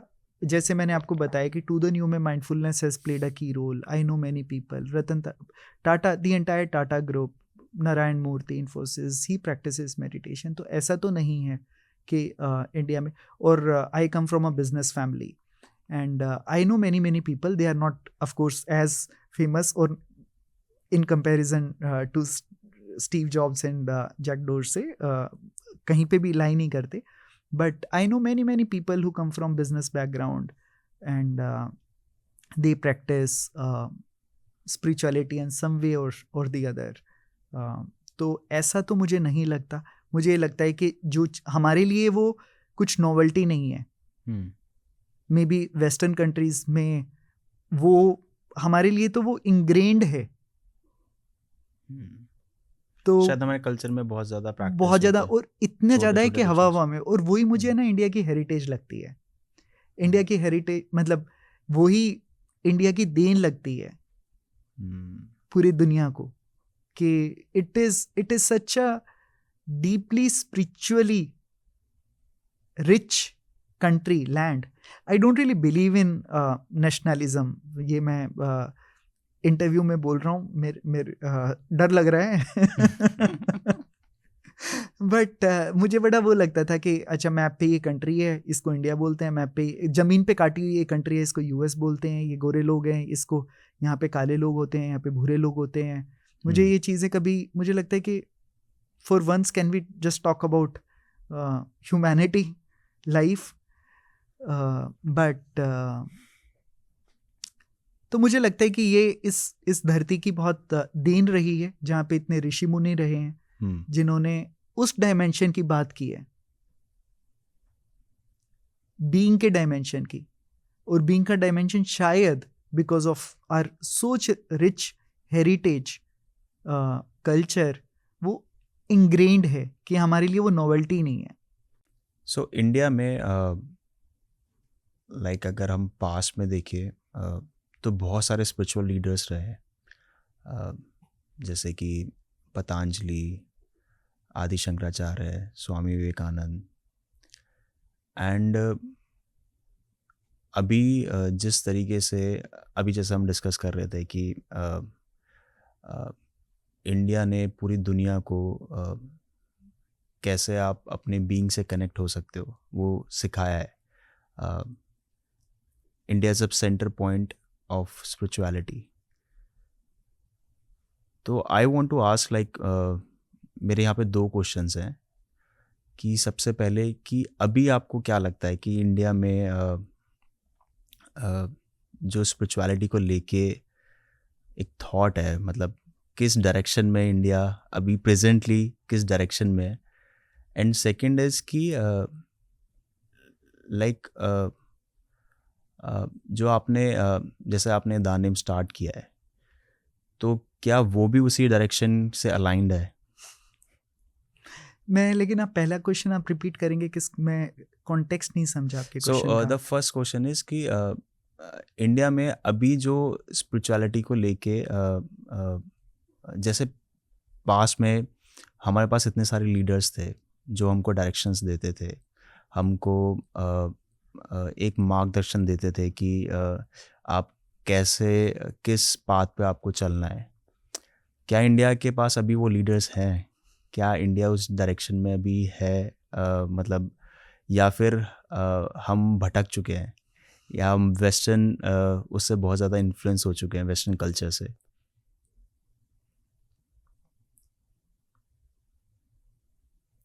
मुझे ऐसे लगता है शशांक कि हम लोग बहुत बहुत फॉर्चुनेट हैं। अगर हम पिछले 100 सालों को देखें या मे बी 125 सालों को देखें तो, और लीडर्स बोलना थोड़ा सा, लीडर्स वर्ड थोड़ा सा मिसलीडिंग हो जाता है। Let's call them gurus. Gurus भी बहुत हैं, और आजकल तो इंस्टाग्राम पे ही बहुत हैं तो उनको इंस्टाग्राम यूट्यूब पे भी गुरुज की भरमार बनी हुई है। पीपल हु हैव रियलाइज्ड, संत बोल लीजिए, people who have realised, who talk about that जिसके हमने बिगनिंग में बात की, that which cannot be talked about. They talk about that which cannot be talked about. right. शब्द केवल उसकी तरफ इशारा कर सकते हैं।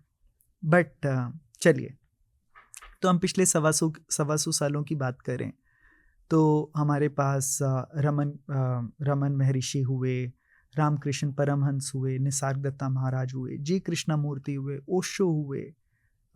तो बहुत रिच हमारे पास पिछले केवल 125 सालों की बात कर रहा हूँ मैं। और आज टेक्नोलॉजी के माध्यम से, इंटरनेट के माध्यम से हम उनको एक्सेस भी कर पा रहे हैं। आई ऑफन लिसन टू जे कृष्णमूर्ति, निसर्गदत्ता महाराज। अभी मैं ऋषि रमन की किताब पढ़ रहा हूँ। तो मुझे ऐसा लगता है कि बहुत गोल्डन पीरियड रहा है। येट इसमें भी कोई दो राय नहीं है कि भटकना बोलना गलत होगा। सबका एवोल्यूशन है, सबका अपना अपना स्टेज है। कि बहुत सारे लोग ध्यान को इसलिए करना चाहते हैं ताकि कुछ मटेरियलिस्टिक गेन्स पा सकें, बट ध्यान उन सब से परे है। ये मटेरियलिस्टिक गेन्स होते हैं तो जो लोग सुन रहे हैं और जो इस चीज़ से अगर डिसअपॉइंट हो रहे हैं कि मटेरियलिस्टिक मैंने तो केवल इसीलिए करना चाहते हो, तो मेरा जवाब होगा होते हैं, बट अगर केवल वही आपके लिए ऑब्जेक्टिव है तो शायद ध्यान वो नहीं है जो आपने सुना था या जो आपने समझा था। तो ये बात भी सही है, we are getting influenced by the doing dimension. We are of course all the cultures are merging with each other. Western culture is merging with Eastern is merging with Western. World is becoming one place. बहुत सारे Indians और हम influence बहुत सारे western से होते हैं। And I am not really trying to demonize western culture और modernization, by no means. In fact we should all be proud and we should all gain from each other. जो tech innovation हुई है वो बहुत ज़्यादा America से आई है और कंट्री से आई है, इंडिया में होनी स्टार्ट हुई है पिछले 20 सालों से। बट उस सेंस में America has led modernisation, industrialisation and innovation for the last 200 years. So let's not discount that. Absolutely. Right? Many of the conveniences that we enjoy today, they are because of the innovation that was done in some other country. So by no means I am demonizing, but हाँ ये बात ज़रूर है कि हम उस dimension को भूलते जा रहे हैं, और ना केवल इंडिया, पूरी दुनिया भूलती जा रही है। तो एक तो ये है। At the same time there are leaders like Eckhart Tolle, which I value a lot, who is who I feel is as deep as any other teacher, sant that we talked about. So there are many people, सदगुरु, ओशो के बहुत followers हैं। ओशो अभी 20 साल पहले, 25 साल पहले उन्होंने शरीर छोड़ा है। जे कृष्णमूर्ति ने अभी शरीर छोड़ा है। ये बहुत पुरानी बात नहीं है, हमारी लाइफ टाइम की बात हो रही है। Right? So there is another force, that universal consciousness is also evolving. Right? तो दोनों ही चीज़ें हैं। तो ऐसा बोलना शायद गलत होगा कि एक केवल ये चीज़ हो रही है. ये तो again you are just identifying with one set of approach और identifying completely with one ideology. दोनों ही तरीके के लोग मिलेंगे. अब वैसे भी लोग मिलेंगे और पहले भी एग्जिस्ट करते थे. पहले क्या लालच नहीं होता था? बिल्कुल राइट. बल्कि पहले की बात करो और अगेन केवल 100 साल पहले की बात करो तो एक शायद पागलपन की पीक थी. Millions of people were murdered in the name of nationalism, in the name of defending an ideology. World War I, World War II, Cold War, millions, crores. Right? पागलपन की हद थी. उससे पहले कोई किसी पे हमला कर रहा है, कोई किसी पे कुछ कर रहा है, in the name of expansion, in the name of growth, in the name of being bigger, getting bigger. तो वो चीज़ आज वो पागलपन कम दिखाई देता है बट किसी और रूप में अब उभर के आ रहा है. आपको ये नहीं बोलता कि मेरे को उस कंट्री अभी भी होती है, अभी भी हम दो वॉर से अभी भी गुजर रहे हैं. तो ऐसा नहीं है कि वो कंप्लीटली खत्म हो गई है बट फोकस और मे बी वो ईगो, वो यूनिवर्सल ईगो ने कोई और रूप ले लिया है. वो शायद जिसको हम मटेरियलिस्टिक तरक्की बोलने लग गए हैं. आपके लिए ज़्यादातर लोगों के लिए सक्सेस का डायमेंशन एक ही होता है कि कितने पैसे कमा लिए. अब वहाँ पे अब वो वॉर छिड़ गई है. Exactly right. तो वो तो कुछ चेंज नहीं हुआ. दोनों ही तरीके के लोग पहले भी थे. मुझे ऐसा लगता है कि पिछले 100 सालों में मैं अपने आप को बहुत फॉर्चुनेट मानता हूँ कि मैं जे कृष्णमूर्ति को पढ़ पाता हूँ, सुन पाता हूँ. मैं निसर्ग दत्ता महाराज को पढ़ पाता हूँ. अभी थोड़े दिन पहले मैंने रामकृष्ण परमहंस जी की बायोग्राफी पढ़ी. मुझे लगता है कि भाई ये कहाँ एक्सेसिबल था. ऐसा नहीं कि कबीर 400-500 साल पहले हुए, मीरा 400-500 साल पहले हुई, श्री चैतन्य हुए, नानक जी हुए. तो इंडिया ने तो दिए ही हैं और कॉन्टिन्यूसली देता आ रहा है. बट वो जो भंडार है, अब उस नॉलेज नहीं बोलना चाहूँगा क्योंकि नॉलेज इज इंटेलेक्चुअल. उसकी तरफ इशारा, उसकी तरफ शब्द, उसकी तरफ जिसको शब्दों में पिरोया नहीं जा सकता, स्टिल उसके शब्द हमारे पास अवेलेबल हैं. रियल प्रैक्टिकल उसमें अवेलेबल है. तो वो मुझे बहुत अच्छी चीज़ लगती है. तो दोनों ही चीज़ें हैं. अब ये एक आपकी चॉइस है हर किसी की. और शायद इदानिम भी कि हम लोग ये नहीं बोलते कि आप मेडिटेशन कर लो तो आपकी प्रॉब्लम सॉल्व हो जाएंगी सारी की सारी.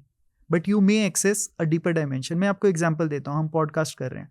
आप ऑफकोर्स चाहोगे कि ज़्यादा से ज़्यादा लोग देखें. आप इसको अलग अलग जगह पे डालेंगे और हो सकता है ये पॉपुलर हो सकता है ना हो. But can there be a dimension. Again मैं उसी डायमेंशन पे वापस आ रहा हूँ कि बस मजे के लिए, खुद की ग्रोथ के लिए हम बातचीत कर रहे हैं. अच्छा लग रहा है.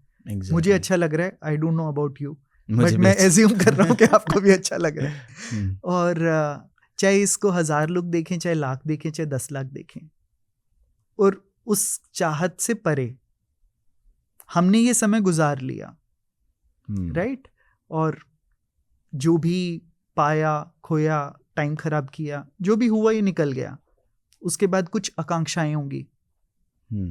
आकांक्षाएं पूरी होंगी तो एक हाई आएगा, पूरी नहीं होगी तो लो आएगा. और उसके परे एक हम कर रहे हैं. भगवान कृष्ण करते चलो, फिर छोड़ दो. हाँ, लाइक गीता में हाउ गीता की बात कर रहा हूँ मैं. लाइक कर्म योग में भगवान कर्म योग एक्सप्लेन्स दिस. तो हम उसकी बात कर रहे हैं. तो वो मुझे लग रहा है कि वो एक चॉइस है. आप अपने नंबर्स के पीछे पागल भी हो सकते हो कि भाई मुझे जब तक ये नहीं मिलेगा तब तक शांति नहीं मिलेगी. और क्या है कि who is deciding in your head, in our head? When I say your head, I mean all the users, all the human beings. I don't really mean you and me. But who is deciding कि 1 लाख का number अच्छा है कि 10 लाख का अच्छा है कि 1 करोड़ का नंबर अच्छा है? तो ऐसा पॉसिबल है कि आप कोई एक्शन कर रहे हो और उससे जो एक्सपेक्टेशंस है आप उससे अटैच ना हो, आप सिर्फ एक्शन पे ही, उस प्रोसेस पे ही आप पूरा फोकस हो? That's the entire Gita. Yes. That's the entire Gita. Gita और कुछ नहीं बोलती है. एक ही चीज को 18 चैप्टर्स में एक ही चीज को रिपीट किया गया है, अलग अलग लैंग्वेजेस में, अलग अलग शब्दों में. आपको प्रॉब्लम क्या दे रही है? हम बात कर रहे हैं, ठीक है, आपको मजा आ रहा है, नहीं आ रहा, जो भी है हम बात कर रहे हैं इस टाइम पे हम यहाँ पे हैं, एक एक्शन परफॉर्म कर एक एक्शन परफॉर्म कर रहे हैं. आप इसको कहीं पे डालेंगे हम्म. और कुछ अपेक्षाएं होंगी, आकांक्षाएं होंगी कि भाई ये ऐसा हो, नहीं हुआ तो दुख किससे है? उस आकांक्षा से है. हमने तो ये एक्शन परफॉर्म कर दिया और उसके बाद आपका नया एक्शन होगा कि आप इसको जहां पे भी डालना चाहेंगे वो एक नया एक्शन होगा, फिर कुछ होगा, कुछ रिजल्ट्स होंगे, जीवन घटेगा, एक्सपीरियंसेस में घटेगा. अब आपकी अंदर की शांति अगर उस आकांक्षा के होने के ऊपर आधारित है कि इतने नहीं हुए तो आई एम डिसअपॉइंटेड, तो आपका जीवन कहां पे सीमित हो गया? उस आकांक्षा में. आपकी खुशी कहां पे डिपेंडेंट होगी? उस आकांक्षा में.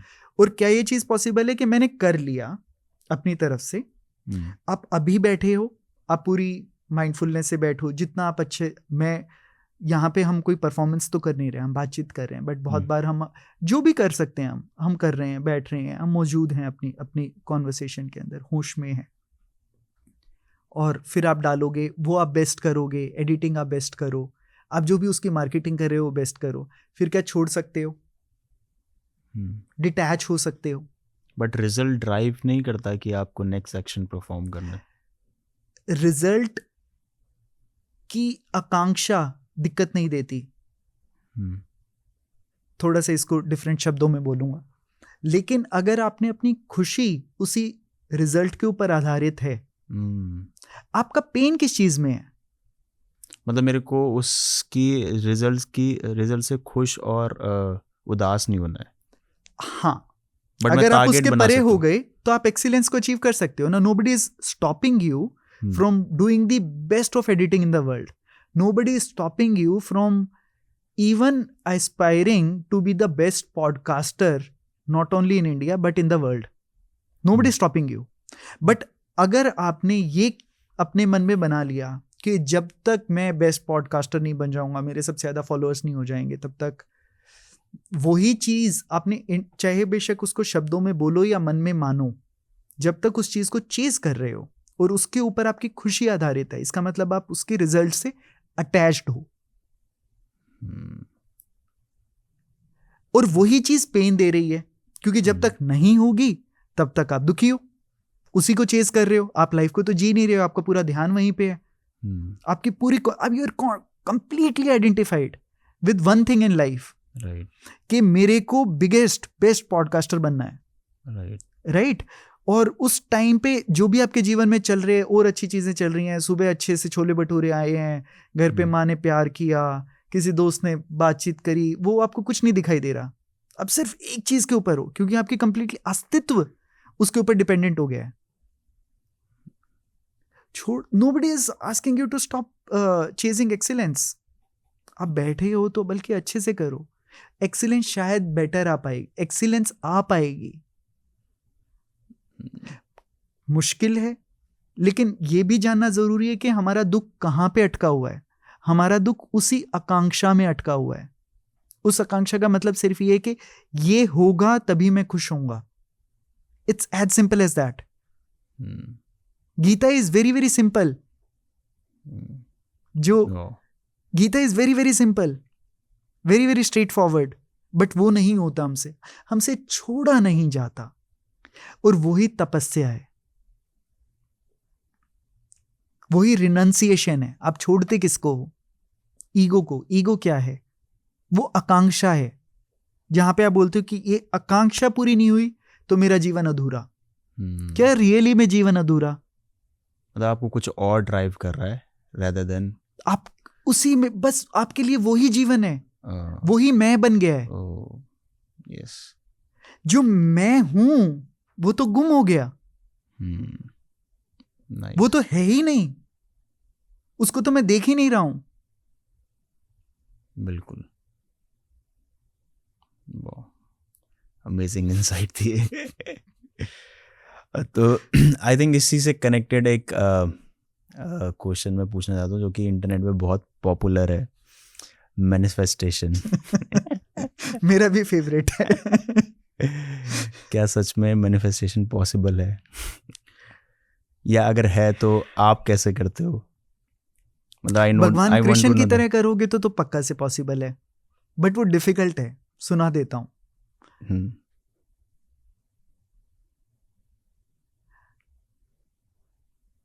मैनिफेस्टेशन में आपने अगर अपने उस मैं से कर रहे हो, रमन महर्षि बोलते हैं एक आई विच इज ईगो आई और एक आई सेल्फ, बिगनेस और ईगो।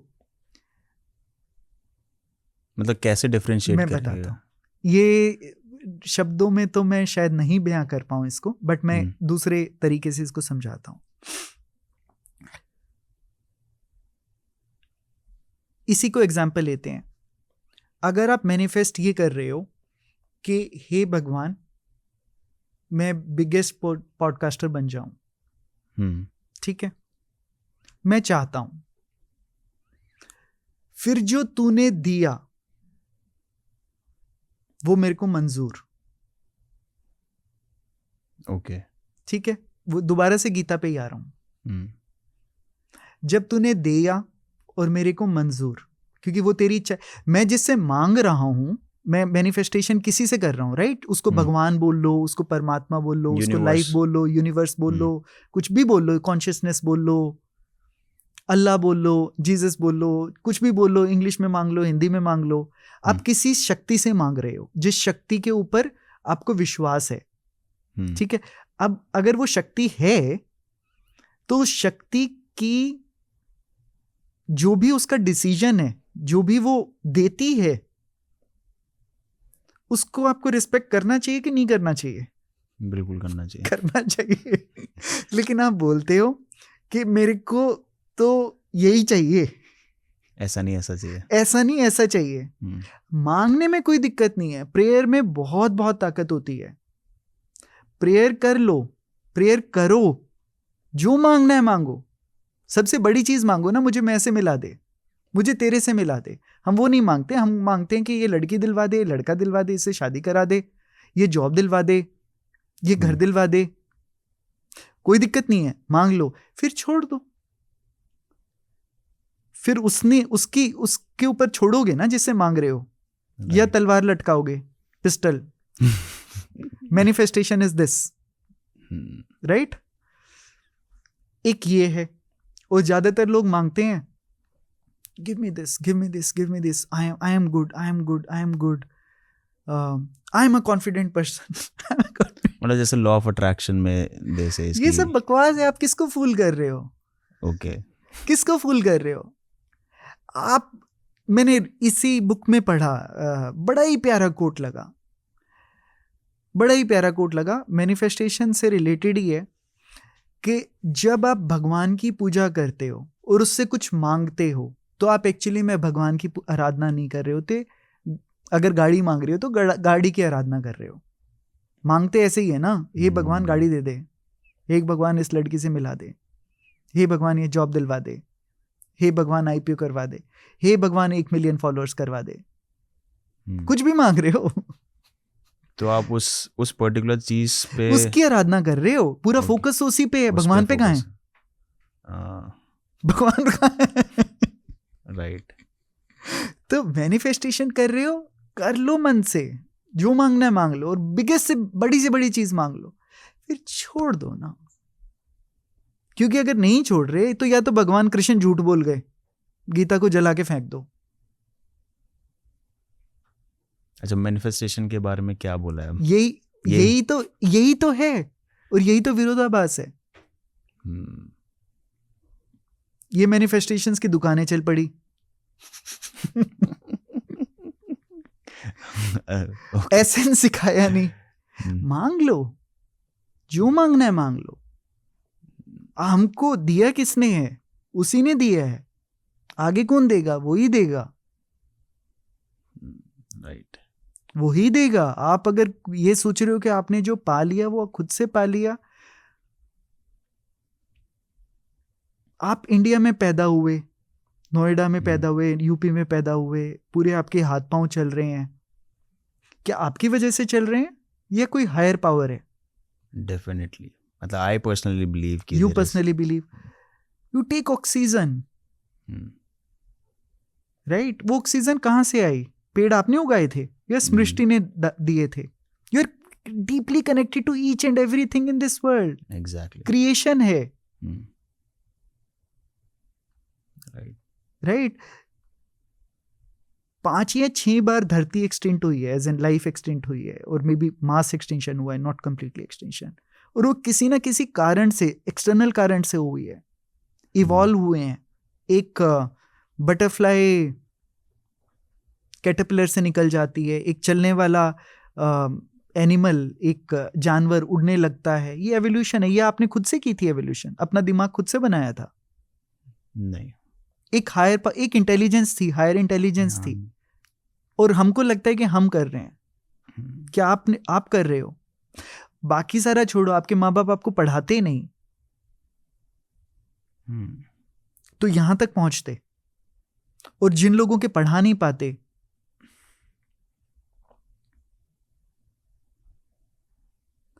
आप लगता है कि मैं कर रहा हूं, आप कर रहे हो। you're just the part of it. Your life, one, you are dependent on so many people. माँ बाप ने पैदा किया, आप इस में आए, ये मिला, आपके दोनों हाथ चल रहे हैं, पाँव चल रहे हैं, जुबान चल रही है, दिमाग चल रहा है, उसकी तरफ तो ग्रेटिट्यूड है नहीं। और वो किसने दिलवाया? तो दिस इज ईगो। तो ये तो हम भूल जाते हैं। मुझे याद नहीं अब मैंने कहाँ से स्टार्ट किया था, बट मैनिफेस्टेशन के ऊपर दोबारा आए तो हम पकड़ने में इसमें लगे हुए हैं, हमको यही चाहिए। क्या है ये? मतलब आप कह रहे हो कि मांगो और छोड़ दो। मांगो और छोड़ दो, फिर उसकी मर्जी है ना। क्योंकि अगर जिससे मांग रहे हो उस या तो आप पागल हो, ना तो विश्वास उसकी शक्ति पे। तो बार बार मांगना चाहिए कि एक बार मांग के छोड़? जितनी बार मन करे, हर समय, हर क्षण, कितनी बार ही मांगो। ओके, तो स्पिरिचुअलिटी और रिलीजन में क्या डिफरेंस है? ये थोड़ा सा इंटेलेक्चुअल क्वेश्चन ज्यादा लगता है शशांक। मेरी नजर में सारी रिलीजन स्पिरिचुअलिटी को, उस प्रैक्टिस को, चाहे वो कोई भी रिलीजन हो, वो उसको महसूस करवाने के लिए ही बने थे। ये तो चाहे वो क्रिश्चियनिटी हो, चाहे हिंदुज़म, कोई रिलीजन नहीं माना जाता, क्योंकि हिंदुइज्म कोई एक इंसान से नहीं निकला था। इतने सारे मास्टर्स ने मिलके कुछ कुछ बनाया। उन प्रैक्टिसेस को हम हिंदुइज्म बोल देते हैं।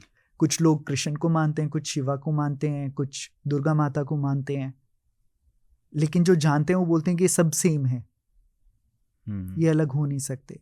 एनीवेज, बुद्धिज्म आया, महावीर आए, जैन आया, बुद्धिज्म ने इतने सारे रूप लिए। तो वो तो रूप आप नानक जी ने निकाला, एक निकला, सभी एक ही चीज कह रहे हैं। सच अगर दो हैं तो झूठे होंगे ना।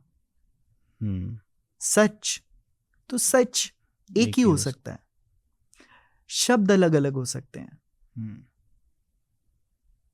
शब्द अलग। गीता में भी दो चीजें ज्यादा चीजों के ऊपर फोकस किया हुआ है, भक्ति और कर्म योग। और ध्यान से देखो, डीपली देखो तो एक ही है। भक्ति बोलते हैं कि बस तू मेरे पे छोड़ दे, मेरी शरण में आ जा, फिर तू छोड़ दे, तू खाना खा रहा है तो भी मैं खा रहा हूं, तू कर्म कर रहा है तो भी मैं कर रहा हूं. Complete surrender. And then I will manifest. कर्म कर रहा है तो भी कर्म करता चल, छोड़ दे, मेरे ऊपर छोड़ दे. You don't have right to, you have right to action, you don't have right to fruits, you don't have right over fruits of action. Right? तो एक इंसान का अल्टीमेट पर्पस क्या होना चाहिए? Like to find its true happiness, inner peace. हम सब के सब, चाहे आप मटेरियलिस्टिक गेन्स की बात कर लो, कोई एनजीओ चलाता है, कोई $100 बिलियन एम्पायर बनाता है, कोई शादी करता है, कोई पहाड़ों में चला जाता है, सब लोग एक ही चीज ढूंढ रहे हैं, हैप्पीनेस. एक ही. जस्ट दैट ये लगने लगता है कि ये होने से हैप्पीनेस आ जाएगी. वो हो सकता है रास्ता अंधकार का पकड़ लिया हो. हर कोई एक ही चीज ढूंढ रहा है, खुशी. इट्स जस्ट दैट खुशी अगर इम्परमानेंट है, दुख है तो रात होगी, राग है तो द्वेष होगा. अगर मेरे को $100 बिलियन एम्पायर मैंने खड़ा कर भी लिया, तो कोई आएगा जो 200 का खड़ा कर देगा, या मेरा 90 हो गया. Never ending desire, never ending है. खुशी, हु एम आई, उस शांति में. ये तीनों चीजें सेम ही हैं जो बोली जाती है कि सच्चित आनंद, तीनों सेम ही है, तीनों साथ में एग्जिस्ट करता है. Beingness, which is permanent, Chit, which is consciousness, Anand, which is bliss, तीनों साथ में ही होगा. तो हर किसी का मतलब हर किसी को, हर कोई वही ढूंढ रहा है और वही पर्पस भी है, और सारी की सारी फोर्स उसी पे लगी हुई है. कहते हैं ना कि यूनिवर्सल कॉन्शियसनेस यही हो भी रहा है. आप भी अनकॉन्शियसली कॉन्शियसली जाने अनजाने वही कर रहे हो, मैं भी वही कर रहा हूं. आपकी अपनी यात्रा है, मेरी अपनी यात्रा है. आपने कोई एक टेक्निक पकड़ ली, कोई एक रिलीजन पकड़ लिया, मैंने कोई पकड़ लिया. हम जा तो उसी तरफ रहे हैं. रास्ते अलग है बट रास्ते अलग हैं, स्पीड अलग होगी,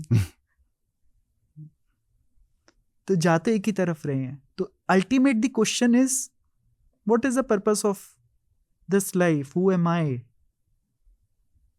उससे बड़ा तो, और मैं इस पॉडकास्ट के थ्रू बोलना चाहूंगा, बहुत सारे लोग इस अब वो भी परमात्मा की मर्जी है कि इस तरफ सोच नहीं रहे हैं लोग, बट मैं और ये भी परमात्मा की आवाज है कि एक डायमेंशन ये भी है मटेरियल सक्सेस से पार देखने का, कि हु एम आई, मैं हूं कौन, हु एम आई.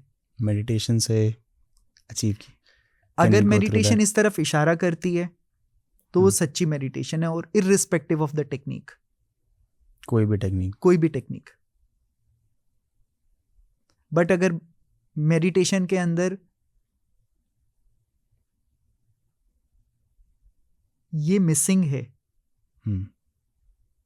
तो वो मेडिटेशन झूठी है, बकवास है, रिचुअल है, मत करो. मन के फेरते रहते हैं, राम राम राम करते रहते हैं. राम है ही नहीं मन में, मन के फेरने से क्या राम मिल जाएगा? वो श्रद्धा ही नहीं है. मंदिर में जाते हैं, घंटी बजाते हैं, घंटी की आवाज ही नहीं सुनी, ये सुना है कि जाके यार उसके मेल का रिप्लाई करने हैं, यार शाम को उसने क्या बोला था, बकवास कर रहा था पागल. तो मत जाओ ना मंदिर, क्यों अपना भी टाइम खराब कर रहे हो, भगवान का भी टाइम खराब कर रहे हो. दूध शिवलिंग पे चढ़ाने की जगह किसी उसको दे देते. खैर, spirituality is not about being good, but दूध तो खराब कर ही रहे हो ना. टीका लगा रहे हो, टीके को महसूस कभी किया नहीं, थर्ड आई की तरफ ध्यान तो कभी गया नहीं, बस टीका लगा के आप अपने आप को महात्मा समझने लग गए. मत करो यार पागलों की, मतलब इट इज ऑल अबाउट कि आप अंदर कैसा महसूस अंदर कैसे हो. और वो डायमेंशन में हो क्या नहीं हो। उसके बाद बाहर कुछ भी करो, पुजारी बनो चाहे एस्ट्रोनॉट बनो, सिंगर बनो चाहे स्पोर्ट्समैन बनो।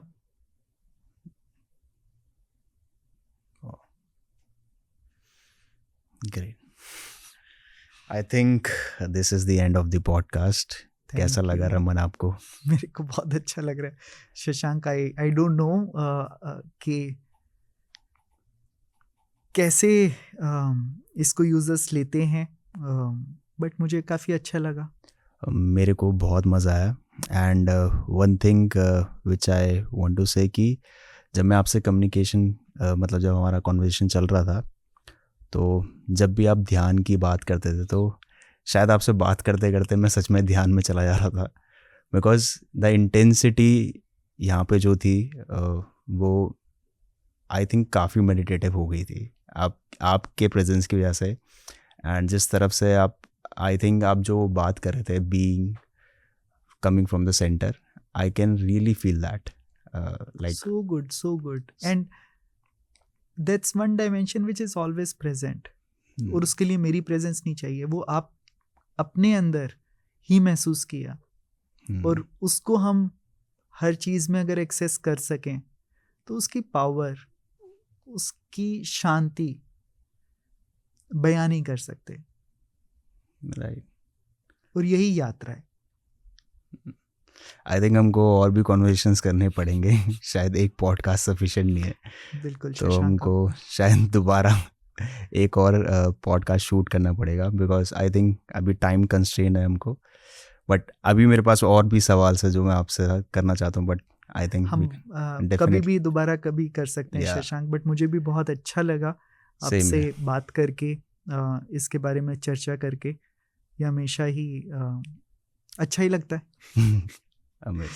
बट मेरी तमन्ना तो ख्वाहिश आ जाती है, ख्वाहिश में अगर ध्यान से देखो तो डिज़ायर आ जाती है, जो कि हम but I really want people to start looking internally and start accessing that dimension, the dimension of I amness, beingness, while doing any damn thing। Osho बोलते हैं, चलो एक लास्ट मेरे को याद आ गया, मेरे को बड़ी प्यारी बोलते हैं, एक ही गुनाह है जीवन में, वो है अनकॉन्शियसनेस। उसके अलावा आप सिगरेट पियो, शराब पियो, कुछ भी करो, as long as you are doing it consciously, that's punya, and as long as you are doing it unconsciously, that's पाप। मुझे बड़ा प्यारा लगा था। हाँ, उनका एक वो भी है कि अगर आप सिगरेट पी रहे हो तो पूरी कॉन्शियसनेस के साथ उसको देखो कि कैसे स्मोक जा रहा है, कैसे बाहर आ रहा है, आप कुछ टाइम में खुद ही छोड़ दोगे उसको। सो या I can totally relate with that. तो लाइक क्या इदानिम आपको डे टू डे उसमें इस चीज़ से अवेयर कर सकता है? आई थिंक आपकी प्रैक्टिस के ऊपर हमारी तो यात्रा यही है, तो मेरा अगेन निमंत्रण यही है कि आप शुरू करें, देखें, आपको लुभाता है तो आप करें। तो a lot depends on your own practice as well. बहुत सारे लोग इदानिम पे आते हैं और बोलते हैं क्या बकवास चल रही है, हम तो यहाँ पे इसलिए आए थे कि या तो सिगरेट छूट जाए या फिर मेरे मार्क्स अच्छे आ जाएं या मेरी बीमारी चली जाए। और कुछ लोग आते हैं और बोलते हैं कि शांति मिली। कुछ लोग आते हैं बोलते हैं कि वो चेज करना छूट गया। कुछ लोग बोलते हैं कि वो चेज करने में शांति आने लगी। राइट, सबकी अपनी। तो आपका ये हमारा निमंत्रण है, ये हमारी खुद की यात्रा है, साथ में चलते हैं। भगवान की यात्रा साथ में करते हैं। उसकी यात्रा, भगवान अगर वर्ड पसंद नहीं है तो उसको किसी से भी रिप्लेस कर लो। बहुत सारे लोगों को ये होता है कि भाई मेरे को स्पिरिचुअल तो बनना है, रिलीजियस नहीं बनना, विच इज कम्प्लीटली आपको रिचुअल्स नहीं फंसना। बहुत अच्छी बात है, मत फंसिए, बहुत अच्छी बात है। रिचुअल्स यूजुअली मिसलीड करते हैं, यूजुअली मिसलीड करते हैं रिचुअल्स, बिकॉज आप कॉन्शियस नहीं हो, आप बस फॉलो कर रहे हो। आप एक आइडियोलॉजी में फंस जाते हो, मेरा भगवान ज्यादा अच्छा। सबसे ज्यादा तो अत्याचार दुनिया में भगवान के नाम पे तो हुआ है, तो वो तो सबसे बड़ा कुकर्म, सबसे बड़ा अंधकार मेरा भगवान सबसे बड़ा, भगवान सबसे बड़ा, बेटर। यहाँ पे भी रेस है, तो इसलिए अच्छी बात है अगर रिचुअल्स में नहीं फंस रहे। आप स्पिरिचुअलिटी चाहते हो, रिलीजन नहीं चाहते, तो बहुत अच्छी बात है। हालांकि दोनों में अंतर नहीं होना चाहिए, और रिलीजन और स्पिरिचुअलिटी अंदर है, बाहर नहीं है। तो आप जुड़िए, देखिए कि कुछ पीस मिलता है क्या, कुछ जिंदगी में रोशनी आती है क्या, और आती है तो फैलती है क्या। तो यही दानिम है। और दानिम को ज़्यादा से ज़्यादा डाउनलोड करके यू कैन शेयर। हाँ जी, that's also now we should get into marketing of denim. Alright, Raman, it's great having you here. Really loved it. so much, Shashank. Thank you. Thank you It is so always lovely to speak to you. Same here, Raman. Thank you. It was amazing. Thank you. Namaskaram. नमस्ते।